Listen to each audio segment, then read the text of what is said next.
Print and electronic media, photo video journalist అందరికీ కూడా పేరు పేరు నమస్కారం.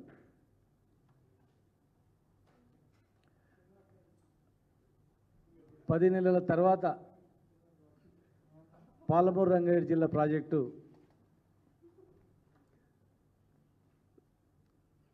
సందర్శించడానికి, పనులను వేగవంతం చేయడానికి మరి నీటిపారుదల శాఖ మంత్రి ఉత్తమ్ కుమార్ రెడ్డి గారు, జూపల్లి కృష్ణారావు గారు, మా ఉమ్మడి జిల్లా ఎమ్మెల్యే అందరూ కూడా మరి కదిలినందుకు మరి లేటుగా అయినా స్పందించినందుకు వారికి స్వాగతిస్తూ ఒక్కటే తెలియజేస్తా ఉన్నాం. దయచేసి భేషజాలకు పోకండి, విద్వేషాలకు అసలు పోకండి. మా మీద ఉన్నటువంటి కోపంతో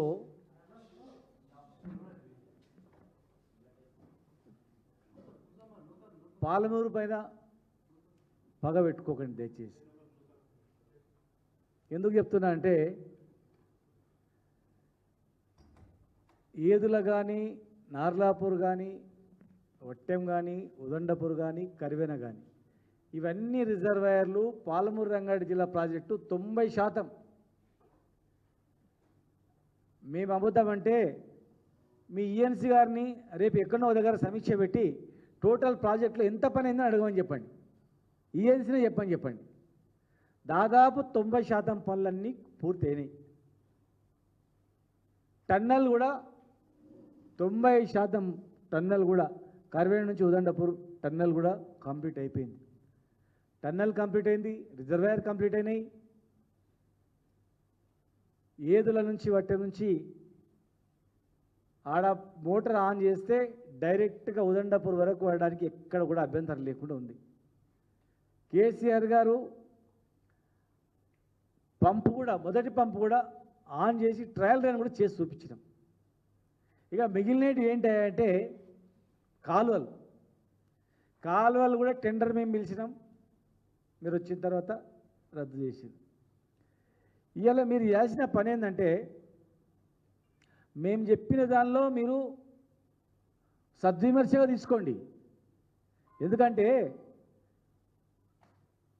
తెలంగాణ రాష్ట్రం, తెలంగాణ 10 జిల్లాల్లో అత్యధిక నష్టపోయింది ఉమ్మడి ఆంధ్రప్రదేశ్లో పాలమూరు జిల్లా. 18 మంది వలసలు పోయినటువంటి, లక్షల మంది వలస పోయి బయట బతుకున్నటువంటి జిల్లా పాలమూరు జిల్లా. దేశంలోనే నిరక్షరాస్యత అతి తక్కువగా ఉన్నటువంటిది మహబూబ్నగర్ జిల్లాలోనే. బాల్య వివాహాలు అత్యధికంగా ఇక్కడనే, చైల్డ్ లేబరు ఇక్కడనే. మరి ఇలాంటి జిల్లాలో నాన్స్తూ ఏళ్ల తరబడి ఉన్నటువంటి పెండింగ్ ప్రాజెక్టులని రన్నింగ్ ప్రాజెక్టుగా చేసి భీమా కావచ్చు, నెట్టెంపాడు కావచ్చు, కల్వకుర్తి కావచ్చు, కోయిల్ సాగర్ దాదాపు 1,00,000 ఎకరాల సాగును పెంచి ఎండిపోయిన కంకులతో పిండి సంచులు దొరకక చెప్పులను లైన్లో పెట్టి ఎండ నిలబడినటువంటి పరిస్థితి నుంచి ఇటు చూసిన రాసులు ఒడ్లు వండే స్థాయికి తీసుకొచ్చినటువంటి ఘనత 10 సంవత్సరాల్లో పరిపాలించినటువంటి టీఆర్ఎస్ ప్రభుత్వాన్ని. పెండింగ్ ప్రాజెక్టులను రన్నింగ్ ప్రాజెక్టులా చేసి ఆ జిల్లాను 1,00,000 ఎకరాలు పండించి సస్యశ్యామలు చేసినాం. పాలమూరు రంగారెడ్డి జిల్లా ఆ ప్రాజెక్టుతోనే ఈ మహబూబ్నగర్ బాగుపడుతుందని చెప్పి అత్యధికంగా నీళ్లు ఉన్నటువంటి ప్రాంతం నుంచి శ్రీశైల జలాశయంలో కూడా మన వాట ఉంది, కృష్ణానదిలో మన వాట ఉంది. మన వాట ప్రకారం మనం కింద నీళ్ళని తీసుకోవద్దు, వర్షాకాలం అయిపోయిన తర్వాత కూడా నీళ్లు నిల్వ ఉండేటువంటి 200 పైగా టీఎంసీలు ఉన్నటువంటి ప్రాంతం నుంచి నీళ్ళు తీసుకోవాలని ఆలోచన చేసి అక్కడి నుంచి ఉమ్మడి జిల్లా మొత్తం కల్వకుర్తి లిఫ్ట్ ఇరిగేషన్ కూడా ఆ కేలై కాలువ కూడా ట్యాప్ చేసి ఉమ్మడి జిల్లా మొత్తం కూడా 1,00,000 ఎకరాలు, దాదాపు 10 లక్షల ఎకరాలు వారు పండే వరకు, ఈవెన్ కోయిల్ సాగర్ కూడా గ్రావిటీ ద్వారా నిండే డిజైన్ చేసి మరి 90% పూర్తయినటువంటి పనులను 10% పనులు ప్రభుత్వం వచ్చిన కొత్తల్లోనే స్టార్ట్ చేసింటే, లేదా అదే టెండర్లను ఖరారు చేసింటే, లేదా ఆ టెండర్ క్యాన్సిల్ చేసి ఇమ్మీడియట్గా 1 మంత్లో మీరు మీ ప్రభుత్వంలో ఇంకొక టెండర్ పిలిచిన స్టార్ట్ చేసిన ఈ పాటికి ఈ పంటలకే నీళ్ళు వచ్చే అవకాశం ఉండేటువంటి పరిస్థితి. కనీసం నెక్స్ట్ పంటల కన్నా నీళ్ళు వచ్చేటట్టు చేయండి. మేమందరం కూడా 14 మంది మొత్తం శాసనసభ్యులము, మంత్రులము, ఎమ్మెల్యేలు అందరం కూడా ఒక ఏకతాటిపై ఉండి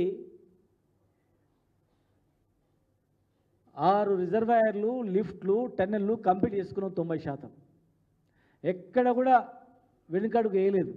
ఈరోజు మీరు కూడా అందరు కలిసి ఒక రాజకీయ కోణంలో అరే ఈ కంప్లీట్ చేస్తే ఈ పార్టీకి పేరు వస్తుందనో, లేకపోతే మేము చేసే విమర్శను ఎట్లా మీరు మళ్ళీ విమర్శ చేయాలనో అనే దానిలో పోకండి.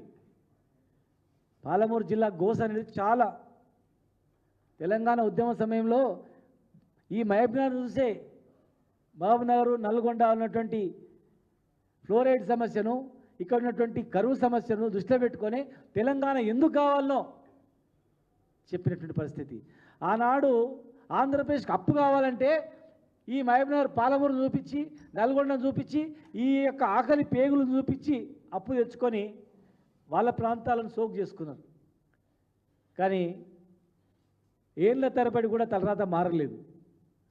తెలంగాణ వచ్చిన తర్వాతనే తెలంగాణ ఎందుకు రావాలనో ఈ జిల్లాను చూపించినాం. ఆనాడు అప్పులు పుట్టాలంటే ఈ జిల్లాను చూపించారు, అప్పులు తెచ్చుకొని వాళ్ళ ప్రాంతాలు అభివృద్ధి చేసిండు. ఈనాడు మేము తెలంగాణ ఎందుకు రావాలనో ఈ జిల్లాలు చూపించినాం, తెలంగాణ తెచ్చుకున్నాం, 1,00,000 ఎకరాలు పండించినాం. రైస్ మిల్లర్లు బ్యాంకు లోన్ కట్టలేకపోతున్నామని 2013లో మొత్తుకున్నారు. బ్యాంకు లోన్ కట్టలేకపోతున్నాం, ఏం పంటలు పండుతలేవని. కానీ తెలంగాణ వచ్చిన తర్వాత మేము చెప్పినాం, మా రైస్ మిల్లర్ అసోసియేషన్లకు చెప్పినాం. అన్నసాగర్లో ఒక ఆరవైశ్య మహిళా సంఘం నాయకురాలు అడిగింది, అన్నా మా రైస్ మిల్లు కట్టలేకపోతున్నాం, బంగారం అమ్మి ఇన్స్టాల్మెంట్ కడుతున్నామని.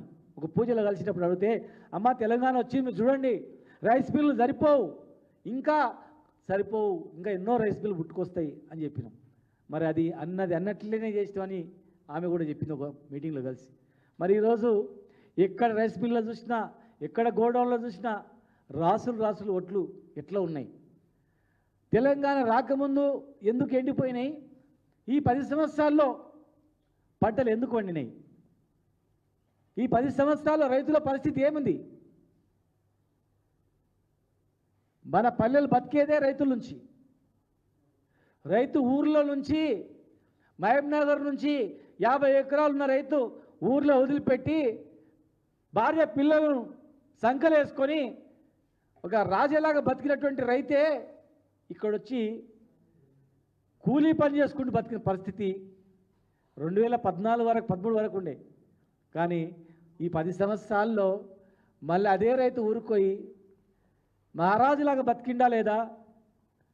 రైతులారా, రైతు సోదరులారా, ఒక్కసారి ఆలోచన చేయండి.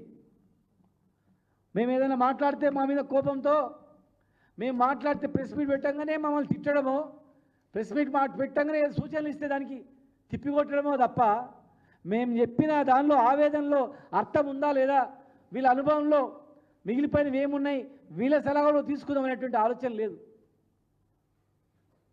కొంతమందికి మాత్రమే ఉంది. జూపల్లి కృష్ణారావు గారికి మొన్నటి వరకు మా పార్టీలోనే ఉండే, ఎలక్షన్ల ముందే ఆ పార్టీలో పోయిండు. మరి వారికి మొత్తం తెలుసు ఈ ప్రభుత్వం సాగునీరు గురించి, తాగునీరు గురించి, పేదరికం గురించి, జిల్లా గురించి, జిల్లా బాగోగుల గురించి చేసిందా లేదా గుండెమే చేసుకొని చెప్పండి. కొల్లాపూర్లో ఉన్నటువంటి ప్రతి అభివృద్ధిలో తెలంగాణ ప్రభుత్వాన్ని భాగస్వామ్యం ఉందా లేదా చెప్పండి. వేరే వాళ్ళు ఏదైనా మాట్లాడితే మాట్లాడొచ్చుగాక. ఇవాళ మేము మాట్లాడుతూ ఉన్నాం, ఈ పాటికి నీళ్ళు వచ్చి పంటలు పడే పరిస్థితి ఉన్నా టెండర్లు క్యాన్సిల్ చేసి ఇమ్మీడియట్గా టెండర్లు పిలవాలనేటువంటి ఆలోచన రాలేదు. ఆలస్యంగానైనా సందర్శనకు వస్తున్నారు. మా సూచనలు కూడా మీరు వినండి. ఈ రాజకీయాలు పక్కకు పెట్టి వినండి. టెండర్ బిడ్డు రెడీగా ఉంది. క్యాన్సిల్ చేసినటువంటి టెండర్ను ఇమ్మీడియట్గా ఒకవేళ ఆ టెండర్ తీసుకున్న వాళ్ళపైన మీకు అనుమానం ఉన్నా, ఆ టెండర్లలో పాలమూరు రంగారెడ్డి జిల్లా ప్రాజెక్టులో పొంగులేటి శ్రీనివాసరెడ్డి గారి కంపెనీ కూడా ఉంది. ఉదండాపూర్లో కూడా వారి కంపెనీ, నార్లాపూర్ దగ్గర రిజర్వాయర్లో కూడా వారి కంపెనీ, వాళ్ళే చేసిర్రు. వారు కూడా మొన్నటి వరకు మా పార్టీలో ఉండే. సంవత్సరం క్రితం టీఆర్ఎస్ పార్టీలోనే ఉండి బీఆర్ఎస్ పార్టీలో ఎంపీగా ఉండి మరి వారే అక్కడ వర్కులు చేసిండు. జూపల్లి కృష్ణారావు గారి నియోజకవర్గం నుంచే పనులు స్టార్ట్ అయినాయి. ఆనాడు తాగునీటి పరిస్థితి ఏంది, ఈరోజు జిల్లాలో తాగునీటి పరిస్థితి ఏంది, ఆ రోజు సాగునీరు పరిస్థితి ఏంది, వ్యవసాయం పరిస్థితి ఏంది, తెలంగాణ రాకముందు పరిస్థితి ఏంది. ఇవాళ జిల్లా అభివృద్ధిలో దయచేసి ప్రభుత్వం మీద కోపంతోనో ద్వేషం మీదనో నాయకుల మీద ద్వేషం మీదనో కాలయాపన చేయకుండా మీరు తొందరగా కంప్లీట్ చేసి నీళ్ళు ఇస్తే మీకు కూడా పేరు వస్తుంది. మేము 10-15 సంవత్సరాల నుంచి పెండింగ్లో ఉన్నటువంటి భీమా నెట్టెంపాడు కేఎల్ఐ రన్నింగ్ ప్రాజెక్టుగా చేసి పెండింగ్ను రన్నింగ్గా చేసి నీళ్ళు తెచ్చినాం. ఇవాళ జిల్లా ప్రజలు కూడా 15 ఏళ్ళు తెలంగాణ ఉద్యమం చేయనప్పుడల్లా ఒక కాలువ దోగాలి, శంకుస్థాపన చేయాలి తప్ప నీళ్ళు రాలేదు. తప్పు డిజైన్లతో ఎక్కడ కూడా కేఎల్ఐలో పట్టుమని 10 టీఎంసీలు నీరు నిల్వ చేసే రిజర్వాయర్ కూడా లేదు అక్కడ, నామమాత్రం డిజైన్లు. అయినా కూడా దాన్ని విజయవంతం చేసి రీడిజైనింగ్ చేసి మరి లక్షల ఎకరాలకు నీళ్ళు ఇచ్చినాం. ఈరోజు పుష్కలంగా దాదాపు 20-30 టీఎంసీల రిజర్వాయర్లు ఉన్నాయి. వర్షం పడ్డప్పుడు మనం డమ్ చేసుకుంటే ఎండాకాలం కూడా నీళ్ళు ఇచ్చేటువంటి అవకాశం ఉన్నటువంటి రిజర్వాయర్లు కట్టుకున్నాం. ల్యాండ్ అక్విజిషన్ కంప్లీట్ అయిపోయింది, పంపులు ఆన్ అయినాయి, కాలువలు కంప్లీట్ చేసుకుంటే మన జిల్లాను సస్యశ్యామలం చేసుకునే వాళ్ళం అవుతాం. పేదరికం పోవాలంటే ఇది ఒక్కటే మార్గం. ఇలా రైతులు అల్లాడుతూ ఉన్నారు. రైతులు అయోమయ పరిస్థితిలో ఉన్నారు. రైతు బంధు వస్తుందా రాదా, పెట్టుబడి దొరుకుతుందా దొరకదా, నీళ్ళు వస్తాయా రాదా అనేటువంటిది. కనుక దయచేసి ప్రభుత్వం ఇకనైనా పరిపాలన మీద దృష్టి పెట్టి, వ్యవసాయం మీద దృష్టి పెట్టి, పనుల మీద దృష్టి పెట్టి చిత్తశుద్ధితో మనం అందరం పనిచేస్తే 5 నెలల్లో కనీసం రేపు ఎండాకాలం పంటలకు నీళ్ళు ఇవ్వడానికి అవకాశం ఉంటుంది. నాగార్జున సాగర్ కాలువ తెగిపోతే మరమ్మతు చేయడానికి 1 నెల రోజులైంది. ఆయనంత పుణ్యకాలం అయిపోయింది. ఖమ్మంలో 1000 ఎకరాల పంటలు ఎండిపోయినాయి. నిన్న సంబంధించిన మంత్రి గారు కూడా వెళ్ళి కోపమైండు, రే కాలువలు తెగిపోతే కూడా రిపేర్ చేయరా ఏందని చెప్పని. కాలువలు తెగిపోతేనే రిపేర్ చేయడానికి ఆలస్యమైతే లక్షల ఎకరాలు 1000 ఎకరాలు ఎండిపోయింది. మరి ఇక్కడ కాలువల డిజైన్ కూడా మీరు పరిశీలించండి. కెపాసిటీ తగ్గట్లుగా తొందరగా టెండర్ పిలిస్తే రేపు వెళ్తున్నారు దయచేసి మరి ఆ టెండర్ బిట్టు కూడా ఆ రివ్యూ మీటింగ్ చేసుకొని సార్ మూడు అందరూ అయిపోయిన తర్వాత ఉదండపూర్ తర్వాత ఏనో ఒక దగ్గర రివ్యూ మీటింగ్ పెట్టుకొని ఇమ్మీడియట్గా పలానా రోజు టెండర్ పిలుస్తున్నామని చెప్తే, ఇగో టెండర్లు పిలుస్తున్నాం ఈ టైం లోపల కంప్లీట్ చేస్తామని జిల్లా ప్రజలకు భరోసా ఇస్తే మీ పర్యటనకు కూడా విజయవంతం అవుతుంది. కానీ ఉట్టే చూసిపోతే ఏం చూసిపోనికి ఏం లేడా. అక్కడ ఏదుల దగ్గర నార్లాపూర్ దగ్గర పంప్ ఆన్ చేస్తే నీళ్ళు వస్తాయి, ఏదుల దగ్గర ఏదుల నీళ్ళు పడతాయి. వట్టెం దగ్గర పంపులు మునిగిపోయినాయి. మునిగిపోయిన పంపులు ఇప్పటివరకు కూడా ఇంకా సగం నీళ్ళు దిగలే. ఆ గ్రామస్తులు మునిగిపోతాయని చెప్పిరట. ఆ కాల్లోకి ఏదైనా మరమ్మతు చేయండి ఇమీడియట్గా, లేదంటే నీళ్ళు వస్తాయని చెప్పినా కూడా మరి పట్టించుకోలేదంట. మీరు కావాలంటే మేము తప్పుగా మాట్లాడినట్లుంటే ఆ ఒట్టెం దగ్గర మునిగిపోయిన పంపుల దగ్గర ఉన్న గ్రామస్తుల దగ్గరకు మీరు వెళ్ళండి. మీ బృందం వెళ్ళి ఆ గ్రామస్తులను అడగండి, నీళ్ళు వచ్చేటప్పుడు మీరు చూసినరా, నీళ్ళు రాకముందు మీరు పసిగట్టి మరి ఎవరు చెప్పిండ్రు, ఏమైంది, ఎన్ని రోజులైంది మునిగిపోయి, మరి ఎప్పుడు తీస్తారు అడగండి, బాధ్యులపైన యాక్షన్ తీసుకోండి. ఇది పాలమూరు బతుకుదెరువు, ఇది ఆకలి బాధలు బతుకుదెరువు. అది వేరే అంశాల్లో ఏది జరిగినా జరగవచ్చుగాక, ఏం పెద్ద అయ్యేది ఏం లేదు, ఎలాగపోతే రేపైతే. కానీ ఇది ఒక బతుకుదెరువు. ఎంతో ఆశతో ఆకలితో బిక్కుబిక్కుమని చూస్తూ ఉన్నారు. 1000 రూపాయలు నాటేస్తే వచ్చేది, ఇవాళ సగం వేసిండ్రు, సగం వేయలేదు. రేపు ఎండాకాలం ఉంటుందో ఉండదో, పండుదో అనే పరిస్థితిలో ఉంది. దేవుని దయ వల్ల మన వర్షాలు పడ్డాయి కనుక బతికి బయటపడ్డాం. కానీ అది అతివృష్టి అనావృష్టి అన్నట్లు ఆ వర్షాల వల్ల పల్లి, పత్తి, రకరకాల పంటలు కూడా దెబ్బతిన్నాయి. సరే, ఏదేమైనా కానీ ఈరోజు మీరు పాలమూరు రంగారెడ్డి జిల్లా ప్రాజెక్టు పైన మీరు వస్తున్నారు. పెండింగ్ ఏం లేదు, అక్కడ కాలువలు మాత్రమే పెండింగ్లు ఉన్నాయి. ఆ పెండింగ్ పనులను వెంటనే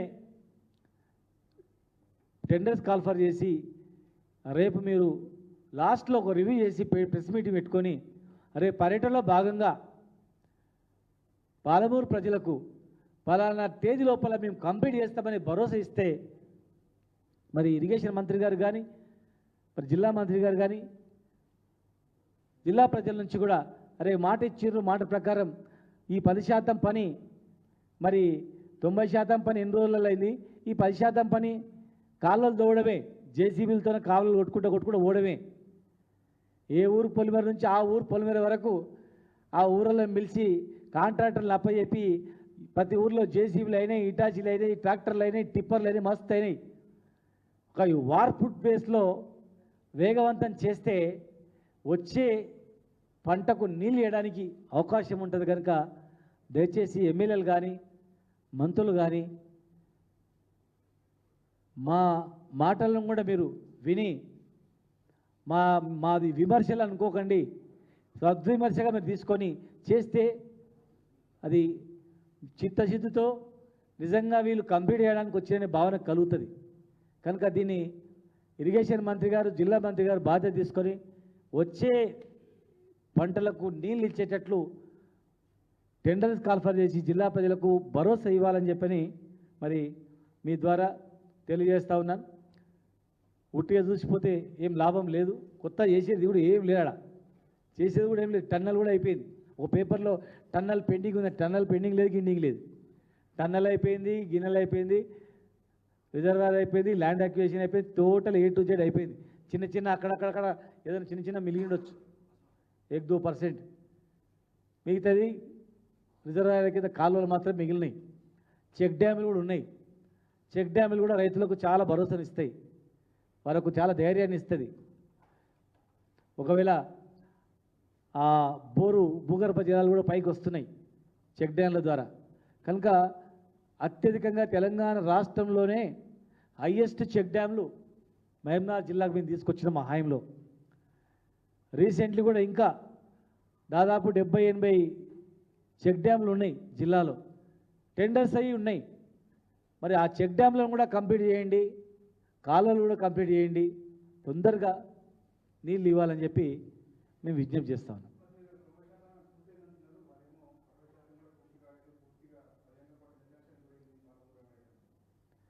ఒక్కసారి మీరు కూడా రేపు వెళ్తారు కదా వారెబ్బడి, అధికారుల రివ్యూ పెట్టి, ఈఎన్సీ అధికారుల రివ్యూ పెట్టి టోటల్గా పత్రికా ముఖంగానే అధికారులతో చెప్పమని చెప్పండి. ఎంత పని అయింది, ఇంకా ఏమేమి పని కావాల్సింది అని చెప్పండి. మాకు చెప్పింది అధికారులే. మేము రివ్యూ చేసినప్పుడు 12% మిలిగిందని చెప్పినారు మేము రివ్యూ చేసిన నాటికి. ఆ తర్వాత కొద్ది పని అయింది. ఇవాళ ఎంత పని అయిందో వాళ్ళదే బాధ్యత కదా. అది కూడా జనం ముందర మీరు పత్రికాముఖంగానే రివ్యూ చేయమని చెప్పండి. ఒకవేళ నిజంగానే అయింది ఉందనుకోండి, కంప్లీట్ చేయండి. పోనీ మేము మా అబద్ధము 10% అయింది అనుకుంటాం, రివర్స్ అనుకోమని 90% పెండింగ్ ఉంది, 10% కంప్లీట్ అయితే అనమానండి. పోనీ చేయండి, అదనే చేయండి. రివ్యూ అందరి ముందర రివ్యూ పెడితే తెలుస్తుంది కదా. రివ్యూ మీటింగ్లో ప్రాజెక్ట్ వైజ్గా పెట్టండి, ఒక్కొక్క రిజర్వాయర్ వైజ్గా పెట్టండి. ఒక్కొక్క రిజర్వాయర్ వైజ్గా అధికారులు ఉన్నారు అక్కడ. మేమున్నప్పుడు లిఫ్ట్ వైజ్గా రివ్యూ పెట్టేది. ప్రతి ఒక్క ప్రాజెక్ట్ వైజ్గా రివ్యూ పెట్టేది. ఓవరాల్గా ఈఎన్సీ ఆఫీస్లో పెట్టుకొని రివ్యూ మీటింగ్ పెట్టుకునేది. అక్కడనే చాలాసార్లు హరీష్ రావు గారు మేము చాలాసార్లు అక్కడనే నిద్రలు పోయినాం. జూపల్లి గారు కూడా ఉన్నారు కదా, అప్పుడు వారికి తెలియదా? వారు కూడా మాతో పాటే ఉన్నారు కదా. మొన్న కాంగ్రెస్లో పోయినంత మాత్రాన మరి అవన్నీ మర్చిపోతారా? మా పార్టీలో ఉన్నప్పుడే వారు కూడా చూసింది కదా, వారు కూడా మంత్రి ఉన్నప్పుడు కొన్ని స్టార్ట్ చేసినాం కదా. అట్లా అదే చెప్తున్నా కదా, ఉట్టిగా కోపం మీద పెట్టుకొని లేదు గింత శాతం గంత శాతం అని మాట్లాడవద్దు. అది మేము పెండింగ్ ప్రాజెక్టులో రన్నింగ్ ప్రాజెక్టులో చేసి ఎట్లా చేసినామో సరే, మీరు ఏదైనా నండి తొందరగా కంప్లీట్ చేయండి. 6 నెలల్లో కంప్లీట్ చేసి ఇచ్చే అవకాశం ఉంది. ఎట్లా అవుతుంది కాదా అనేది అందరి సమక్షంలో చేయండి, అవుతుంది. అది సాధ్యమైనది ఏం లేదు. మేము పని చేసేటప్పుడు మేమేం ద్వేషించలేదు. ఆనాడు ప్రభుత్వాలు అట్లున్నాయి, అందుకే తెలంగాణ తెచ్చుకున్నామని చెప్పినాం. ఇవాళ మన జిల్లా ఉమ్మడి జిల్లా వ్యక్తి ముఖ్యమంత్రి గారే ఉన్నారు కదా, ఇంకా ఫాస్ట్గా చేసే అవకాశం ఉంది కదా. మన జిల్లా వ్యక్తి ముఖ్యమంత్రిగా ఉన్నారు, ఇంకా అందరికన్నా ఫాస్ట్ చేసే అవకాశం ఉంది. అనుకుంటే 3 నెలల్లో నీళ్ళు ఇచ్చే అవకాశం ఉంది. 3-4 నెలలనే కంప్లీట్ చేసే అవకాశం ఉంది. అడ్డంకులే లేవు, ల్యాండ్ అక్విజిషన్ అడ్డంకులు లేవు, ఎలాంటి ఇబ్బందులు లేవు. ప్రాజెక్ట్ అంతా అయిపోయింది. కాలువలు తప్ప, కాలువలకు సంబంధించినటువంటి తప్ప మిగతావి ఏం లేవు. కనుక ఇమ్మీడియట్గా కంప్లీట్ చేయడానికి ఎలాంటి అభ్యంతరాలు కూడా లేవు. ముఖ్యమంత్రి జిల్లా అయినాక ఇంకేముంటుంది అవకాశం? ఎన్ని కోట్లైనా విడుదల చేయొచ్చు. కనుక వచ్చే పంటకు నీళ్ళు ఇవ్వాలని చెప్పి మీ ద్వారా డిమాండ్ చేస్తా ఉన్నాం.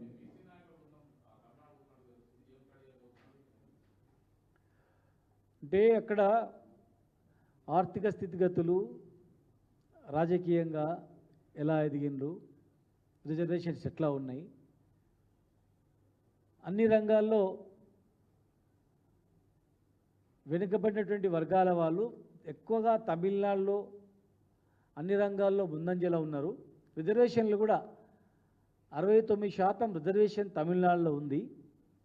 మరి ఇక్కడ కూడా ఈ ప్రభుత్వం ఎలక్షన్లో వెనుకబడిన వర్గాల వాళ్ళకు ఎన్నో హామీలు ఇచ్చింది, రైతులకు కూడా ఎన్నో హామీలు ఇచ్చింది.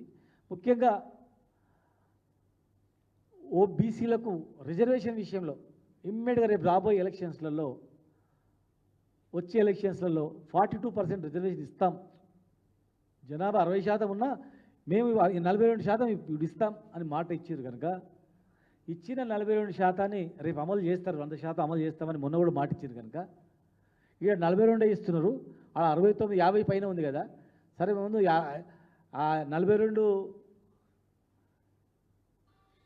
ఎప్పుడు ఇస్తారు? వచ్చే ఎలక్షన్లు ఇస్తున్నారు కదా. మరి ఇచ్చిన తర్వాత అక్కడ ఇంకా ఎక్కువ ఉంది కదా, స్టడీ చేసి వద్దాం, చూద్దాం. మరి ఇచ్చిన హామీ నిలబెట్టుకుంటారు కదా. ఎట్లా ఆఫ్టర్ జనగణన తర్వాతనే ఎలక్షన్ పోతాం, ఖచ్చితంగా 100% ఇస్తామని చెప్పి ప్రభుత్వం కానీ మరి పార్టీ పెద్దలు కానీ చెప్పింది. కనుక మరి 5-6 నెలల్లో ఎట్లా అమలు కాబోతూ ఉంది. మార్చ్ తర్వాత ఇక్కడ 42% రిజర్వేషన్తో మరి అన్నిట్లో వస్తుంది. కనుక ఇంకా ఇంకేమైనా ఉన్నాయా అని చూద్దామని పోతున్నాం, దానిని పరిశీలించడానికి పోతున్నాం.